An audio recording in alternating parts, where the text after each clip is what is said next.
Buongiorno da Mezzogoro, buongiorno dall'atelier dei carri di Mezzogoro. Il famoso PITOC è una istituzione ormai da decenni qua nel basso ferrarese, ma che comunque è conosciuto in tutto il Veneto e anche in tutta l'Emilia. Voi lavorate tutto l'anno per fare un sacco di carri che poi girano dappertutto. Ma in quanti siete di questo gruppo? Ma circa dipende dalla volontà e dalla voglia e dai lavori. Ci troviamo delle sere in 20, delle sere in 10, delle sere in 5 e anche in 40. Se ci sono delle cene ci siamo tutti. Bravo. Anche 100. Anche le mogli. Esatto, o i mariti. esatto. Anche più di 100. Esatto. Noi abbiamo fatto un po' di riprese, abbiamo anche intervistato un vostro collaboratore. Bene. Quindi con qualche segreto. Allora premetto che non hanno voluto che riprendessi i carri perché vogliono che sia una sorpresa quando poi sfideranno. Non mi vogliono dire tante cose perché io ho provato a chiedere ma il meccanismo come funziona e me l'ha detto perché sono egoisti, ma comunque sono straordinari. Ciononostante noi proviamo a carpire qualche segreto.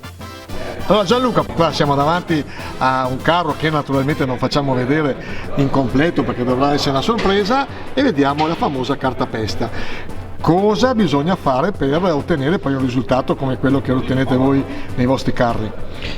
Beh, allora per ottenere un carro per il carnevale c'è un procedimento di un lavoro che deve essere fatto da un'equipe, da un gruppo. C'è chi brava nella cartapesta, nei colori, nelle strutture, nella meccanica e quindi il successo è dell'unione del gruppo, del team, ecco. Quindi c'è un progetto che viene fatto a carta prima, viene fatto tutto, vengono presi tutti dei parametri anche di sicurezza e poi ci sono le parti elettriche, bisogna passare tutti i cavi elettrici, non si può assolutamente sottovalutare nessun tipo di... è tutta la sua importanza e l'unione di tutto questo è il successo del carro. Ecco, un carro così misura quanti metri? Questo è un carro di 11 metri di lunghezza, i carri nostri vanno da massimo di 3 metri perché non dobbiamo superare certe misure per via della sicurezza, anche per via delle strade. Di altezza possiamo arrivare sui 6 metri. Un carro più lungo che abbiamo è un 13 metri, alcuni pezzi vengono da Viareggio. Tanta cartapesta, quanti quintali di carta adoperate per fare uno? Quintali, tante quintali, sì. Anche perché poi dopo abbiamo tutto un impianto per fare i coriandoli, anche lì serve carta. Quanto tempo ci mettete a fare un carro? Per fare un carro servono insomma in circa 6-7 mesi. Ecco. No, senza svelare niente, qua siamo davanti a un carro che mi dicevi quanti movimenti ha questo? Allora questo è un'opera che abbiamo fatto, abbiamo 13 movimenti, è uno dei pochi carri di terza categoria che abbiano 13 movimenti, di solito ne hanno 3-4 per via anche per la sicurezza stessa del carro. Questo di la verità che si muove anche quasi senza il trattore davanti, perché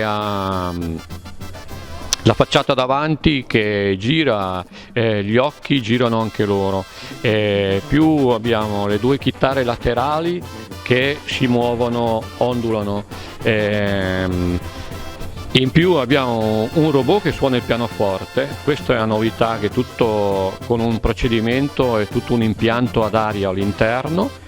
Un orologio che fa da pendolo che gira e le lancette suonano e si muovono asimmetriche, quindi non è regolare il movimento. Il mascherone si alza e veniamo su anche 8 metri d'altezza. Movimenti di leve però fatti su motori elettrici, quindi all'interno viene messo un generatore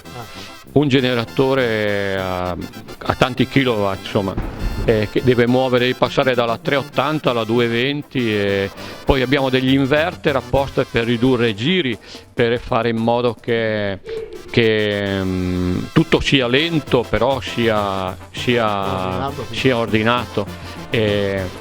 E poi all'interno sopra abbiamo deciso di mettere pure il disc jockey all'interno, quindi insomma ci vogliono molti watt per alimentare un carro del genere. E in più questo qua è attrezzato anche per fare le notturne se uno lo volesse, perché è tutto illuminato.